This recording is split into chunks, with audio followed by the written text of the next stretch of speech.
नमस्कार दोस्तों। चाइना ने कोशिश तो की थी ऑस्ट्रेलिया को घुटनों पर लाने की, लेकिन कैसे खुद चाइना ही अरबों डॉलर्स का नुकसान करवा बैठा। साथ ही भारत को चाइना की अकड़ की वजह से कैसे फायदा हुआ। साथ ही इस वीडियो में जानेंगे ईरान के उस स्टेल्थी 5th जनरेशन के फाइटर जेट के बारे में जो F-22 रैप्टर से टक्कर लेने के लिए बनाया गया था। नमस्कार दोस्तों, मेरा नाम है अमित और मैं स्वागत करता हूं आपका अमित अपडेट्स चैनल पर। तो चलिए दोस्तों शुरू करते हैं। वैसे तो चाइना आजकल हर एक देश को अकड़ दिखाकर अपना काम निकाल लेता है, लेकिन इस बार अपनी इसी अकड़ के चलते चाइना को अरबों डॉलर का नुकसान हो गया है। देखिए, कोविड-19 से लाखों लोगों की जान चली गई है। हम सभी जानते हैं कि इसकी शुरुआत कहां से हुई। चाइना पूरी कोशिश कर रहा है कि कैसे भी उसका नाम कोविड-19 के साथ ना जोड़ा जाए। इसके लिए चाइना धमकी देने से लेकर ब्लैकमेल करने तक पर उतर आता है। ऐसा ही किया गया ऑस्ट्रेलिया के साथ, जब ऑस्ट्रेलिया की तरफ से इंटरनेशनल कम्युनिटी को यह डिमांड की गई कि कोविड-19 को फैलाने वाले देश की प्रॉपर जांच की जाए। जांच होगी तो चाइना का नाम आएगा और चाइना को बहुत बड़ा हर्जाना भी देना पड़ सकता है। चाइना इस सब से बचने के लिए कोशिश करने लगा कि किसी तरीके से ऑस्ट्रेलिया की तरह कोई और देश उस पर उंगली ना उठाए। इसके लिए ऑस्ट्रेलिया को एक तरह से पनिश करने के लिए ऑस्ट्रेलिया से आए हुए 70 से ज्यादा जहाजों पर से कोयला चाइना के पोर्ट पर उतारने पर अनऑफिशियली बैन लगा दिया गया। यानी कि जो कोयला खुद चाइना ने ऑस्ट्रेलिया से मंगवाया था उसी को लेने से मना कर दिया गया। इन जहाजों को किसी दूसरी जगह जाने के लिए फ्यूल भी चाइनीज पोर्ट से नहीं दिया गया। लॉकडाउन भी लग गया था। नतीजा यह हुआ कि बहुत सारे कोयले से भरे जहाज चाइनीज समुद्री इलाके में फंसकर रह गए। ये जहाज 8 महीनों से भी ज्यादा समय तक फंसे रहे। चाइना ने अकड़ दिखाई कि इससे ऑस्ट्रेलिया को काफी नुकसान उठाना पड़ेगा और उसे चाइना की जी हुजूरी करने पर मजबूर होना पड़ेगा। लेकिन चाइना का यह दांव उल्टा पड़ गया। चाइना इलेक्ट्रिसिटी के उत्पादन के लिए कोयले पर बहुत अधिक निर्भर करता है और स्टील इंडस्ट्री के लिए भी कोयला चाहिए। ऑस्ट्रेलिया का कोयला रुक जाने से चाइना में कोयले की कमी बढ़ती गई। फिर कुछ चाइनीज कोल माइंस में फ्लड का पानी घुस जाने से उन्हें बंद करना पड़ा। इससे कोयले की इतनी कमी हो गई कि कई सारे कोल बेस्ड पावर प्लांट को बंद करना पड़ा। इससे चाइना में इलेक्ट्रिसिटी का ब्लैकआउट हो गया। इंडस्ट्रीज बंद हो गई, एक्सपोर्ट्स भी रुक गए, यानी अरबों डॉलर का नुकसान चाइना को ही उठाना पड़ गया। अब चाइना की हालत इतनी बुरी हो गई कि जिन ऑस्ट्रेलियन जहाजों से कोयला लेने पर बैन लगा दिया गया था, उन्हीं में से कुछ जहाजों से रिक्वेस्ट करके कोयला लिया गया ताकि अपने पावर प्लांट्स को चाइना चला सके। चाइना को भले ही इतना बड़ा नुकसान उठाना पड़ा हो, लेकिन भारत को इससे काफी फायदा हुआ। कैसे?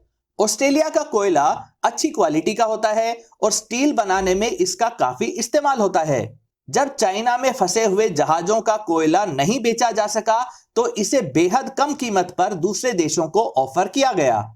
इसी कारण इन जहाजों का ज्यादातर कोयला काफी कम कीमत पर भारत को मिल गया। अब चाइना के एक्सपर्ट्स बैठकर सोच रहे हैं कि उनकी ये चाल उन्हीं पर इतनी भारी कैसे पड़ गई। दोस्तों, बढ़ते हैं वीडियो के अगले सेक्शन में। राजीव जी का सवाल है कि क्या ईरान का F-313 कहर फाइटर जेट अमेरिका के F-22 रैप्टर को हरा सकता है? देखिए, ईरान और अमेरिका के रिलेशंस काफी समय से खराब चल रहे हैं। अमेरिका को शक है कि ईरान न्यूक्लियर हथियार बनाने की कोशिश कर रहा है।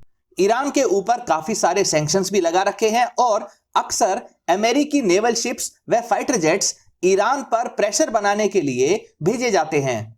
अब ईरान भी चाहता है कि वह ज्यादा ताकतवर दिखे, जिससे ना सिर्फ अमेरिका उससे दूर रहे बल्कि पड़ोस के देश भी उससे डरें। इसी सोच के साथ ईरान ने 2013 में एक स्टेल्थी 5th जनरेशन के फाइटर जेट को बनाने का दावा किया। इसे F-313 कहर का नाम दिया गया। शुरू में इसको लेकर काफी रूमर्स सुनने को मिली कि यह F-35 से ज्यादा स्टेल्थी है और F-22 रैप्टर से ज्यादा स्पीड पर सुपर क्रूज कर सकता है। लेकिन जब वेस्टर्न कंट्रीज के फाइटर जेट एक्सपर्ट्स ने इस F-313 कहर फाइटर जेट की फोटोज को एनालाइज किया तो उन्होंने इस फाइटर जेट को एक जोक या मजाक करार दिया। उनके कुछ पॉइंट्स थे। जब इस कहर फाइटर जेट में कनार्ड विंग्स लगी है और मिसाइल्स के लिए इंटरनल बे भी मौजूद नहीं है तो यह स्टेल्थी कैसे हुआ? साथ ही जब इसमें modern fly by wire technology तक नहीं लगाई गई तो यह अच्छे मैन्यूवर्स कैसे कर पाएगा?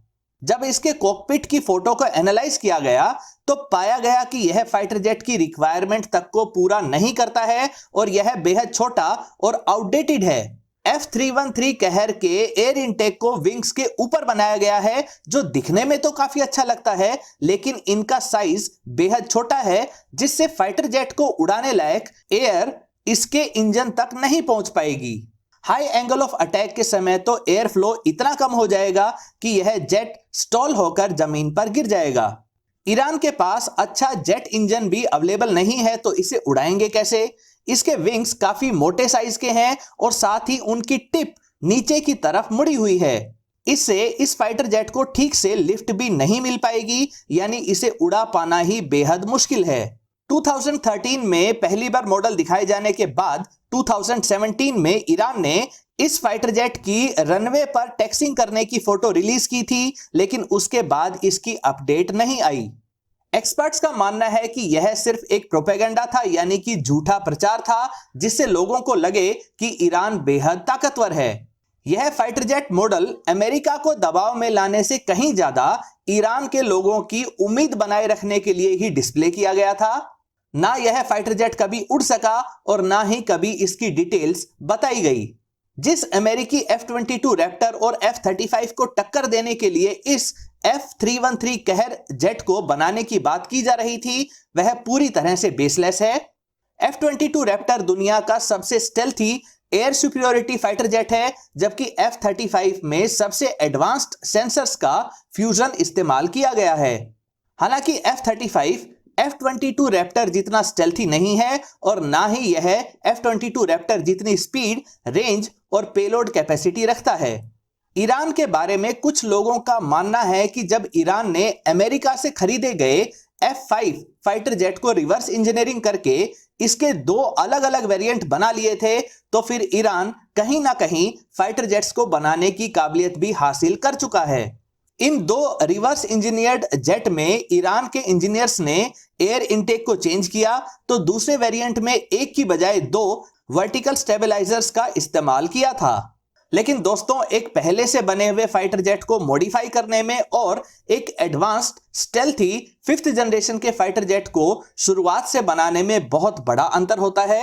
दोस्तों, आपकी राय में क्या F-313 कहर सिर्फ एक ना उड़ने वाला मॉडल था या ईरान इसे चोरी छुपे डेवलप कर रहा होगा? आपको क्या लगता है? अपनी राय कमेंट सेक्शन में जरूर लिखें। दोस्तों, उम्मीद करता हूं ये वीडियो आपको पसंद आई होगी। अगर ये वीडियो आपको अच्छी लगे तो इसे लाइक करें, दोस्तों के साथ शेयर करें और चैनल को सब्सक्राइब करना ना भूलें। नमस्कार।